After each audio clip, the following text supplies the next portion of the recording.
What's up, you guys? It's Chris. Thanks for coming back to my channel. I appreciate you guys watching and continuing with me on my journey. Today we're going to be talking about 5 things that you guys should have done or need to do by the age 21. These 5 things are super important and I need you guys to understand, and I want you guys to make sure that you are doing these 5 things in order to live a financially free life. So you're 21 and you see everyone around you retiring. You see all these people playing golf and doing whatever they want, not having to work for a living. And you want to make sure that you are able to do that as well. I'm going to give you 5 tips so that not only can you retire, but you can retire early, and that will be the best thing that has ever happened to you. Retiring early is so important because you can do the things you love to do, the things you're passionate about. You can hang out with your family, your friends, spend more time with them, and live life how it's meant to be lived, not stressed under a 9-to-5 job and working for someone that doesn't have your best interest in mind and just completely full of stress. That's not how life is supposed to be. So I really want to help you guys obtain financial freedom, retire early, and be able to live freely and enjoy time with your family and friends and do the things that matter the most to you. Let's get into it. Numero uno. First, you're going to want to make sure that you open a high interest savings account. Why this is so important is because a lot of people right now, the bare minimum they know is that they need to save money. A lot of people think, oh, I need to save this much money, I need to save that much money. And they even come to me and say, hey, Chris, I've saved this much money and I'm doing pretty well. I've saved this much money. But that doesn't really matter if it's not in a high yield savings account. It's very important to have your money growing, even if it's only 1% or 1.5%. That's better than your money deflating as it will be if you were holding it in cash. There are many banks out there to consider, Ally being one of the best, because right now during all this crazy times, they have a 1% yield for your money. Think about it this way. If you had $2,000 in cash just sitting in your truck or sitting in your bed or sitting under something, hidden away, secret. Okay, that's great. It's good that you have savings and it's good that you have money, but that money is just appreciating over time and over time and over time. So basically you're losing money to save money. So instead, I want you guys to increase your wealth by saving, and the easiest, quickest way to do this is open up a high yield savings account. Just drop that money in there. It'll be safe, protected, and then over time you'll earn a little bonus. Yeah, it's not going to be much. It's just going to be a little bit, very minimum, but this is a safe way to make sure that your money's not deflating in your pocket. Now, I'd recommend you have around 3 to 6 months of your expenses saved up.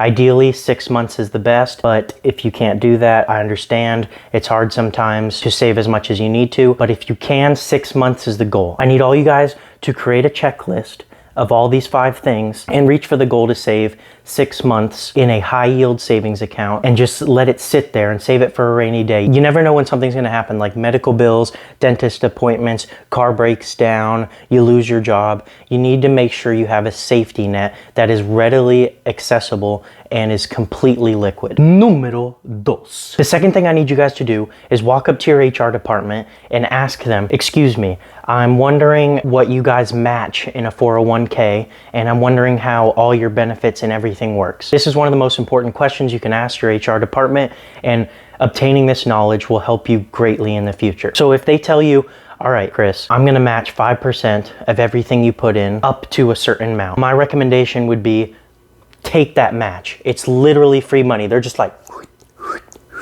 match. Every time you put money in, they give you the exact same amount of money up to a certain point.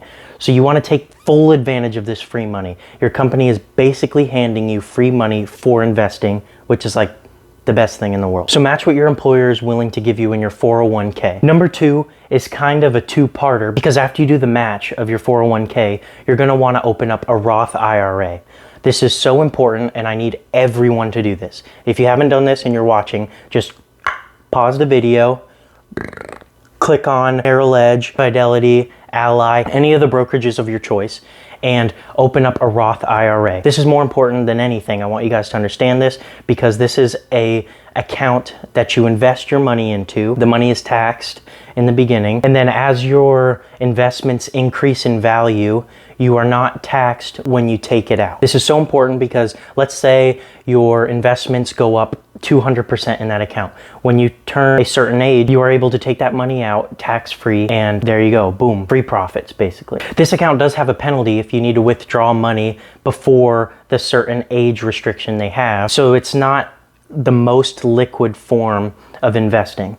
This is why it is important to check off step number 1 first, because you want to make sure that you have a savings for liquidity and emergencies. So to conclude, numero dos, you want to match your employer's 401k completely, and then you want to fill up your Roth IRA. The limit right now is $6,000 a year. So you want to put $6,000 into your Roth IRA. And if you want to be a safe investor and not as risky, just put that into some index funds like VT-Sax or other various ones that kind of track the overall market. This will be an easy way for someone that's not very well educated on stocks and individual stocks.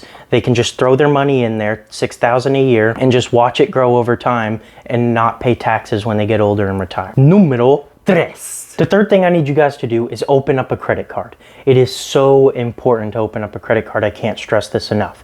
I know the narrative, and a lot of people when you're growing up, if you were like me, you probably thought credit cards are horrible. I don't want to get in debt. I don't want to ruin my financial goals by putting myself in a ton of debt and not paying it out and just paying debt my entire life. That's how you don't become financially free. Correct. You're right.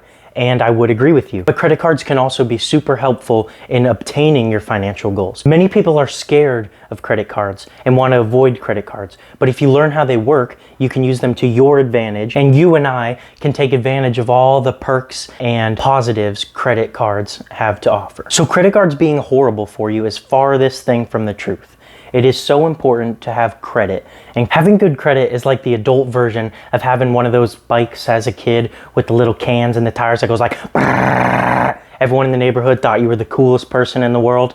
That's what good credit's like. Everybody wants good credit. Everybody should strive for good credit, and it's such a good social status to have because it can help you throughout your entire life. But seriously, it'll help you get better interest rates on loans when you go to buy a house, and it'll just give you better buying power for everything in the future, for cars, for trucks, for houses, for other investments, everything you'd like to buy. Now, yes, credit cards can be a bad thing if they are used wrong and you are unknowledgeable of what needs to be done to improve your credit. I need you guys to understand that you don't want to pay any interest on a credit card. Any. If you're paying interest on a credit card, you're doing it wrong, and that is not what I'm advising you to do. I'm advising you to not pay any interest whatsoever. What that means is pay off your credit card debt every month before interest is charged. Make sure you are only spending what you are able to afford and can pay off at the end of every month. So a very fancy trick that most people don't even talk about is a very sneaky trick that the credit card companies are just like dodging around, and most people don't even understand, and most people aren't even told about, is credit card utilization.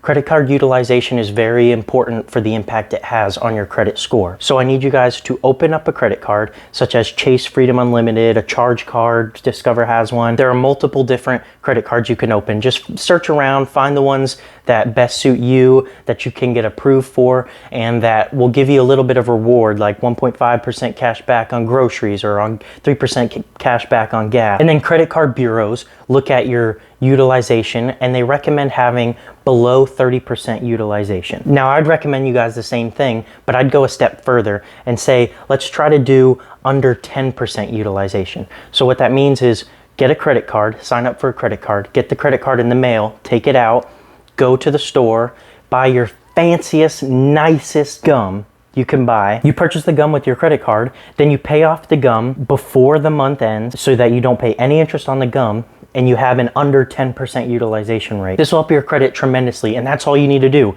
Just let it sit in your wallet otherwise. It will not hurt you to open up a credit card, and all you have to do is keep it in your wallet, use less than 10% of your limit, and just let it sit there every month and make sure you pay it off. So it doesn't have to be gum, but it can be anything you want. Let's say your credit limit is $500. So ideally you want to spend $50 or less on an item every month, pay it off every month, don't pay any interest, and your credit will just go like all the way to the top. Just like that. Over time, you'll keep on doing this. Just keep on adding a credit card, adding a credit card, adding a credit card. My recommendation would be to take out 2 credit cards a year. Open up 2 credit cards a year. Do this. Only spend about less than 10% utilization rate to get very good scores. 30% will still be beneficial. Less than 10% is the best you can do. And then just have multiple cards you just charge less than 10% on everywhere you go. Keep paying those off at the end of every month, and you'll be golden. The amount of time that you have an open credit card really helps. So all you need to do is open up these multiple credit cards, just keep them all, and then just keep putting less than 10% on each credit card, paying it off each month, not paying interest, and you'll be fine. Now, I'm not sponsored in any way by this company being Credit Karma. But I do highly recommend you guys check Credit Karma. Check your credit score often. It doesn't hurt you in any way. It's just a way to check and make sure that you are on track to have the best credit possible, so that when you go take out loans for a house or anything you want to take a loan out for, you will have the best rates handed to you. Número 4 is to invest in individual stocks. This is my favorite, the cream of the crop, the goodness, the stuff that everyone wants.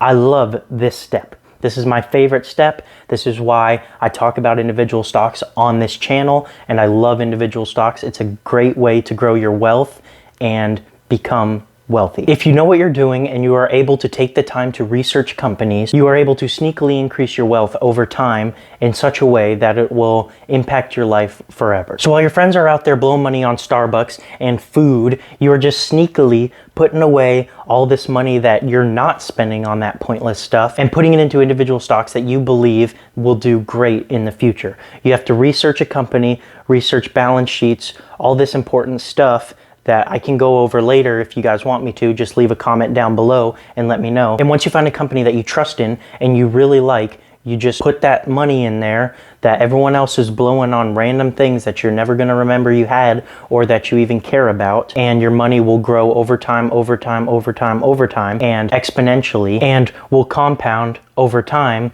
creating more wealth for you. If you do this correctly and consistently, you'll be retired by the time you're 40, and everyone will be wishing that they followed you and did the same thing you did, instead of buying Starbucks and food every single day, just wasting money on pointless things. So please, I'm begging you, just set aside a certain amount of money from every paycheck, make it a percentage so that you can always stick to it, and set aside that money for investing in stocks. And that way you will be better off for the rest of your life and can retire early instead of working for the rest of your life. Número 5.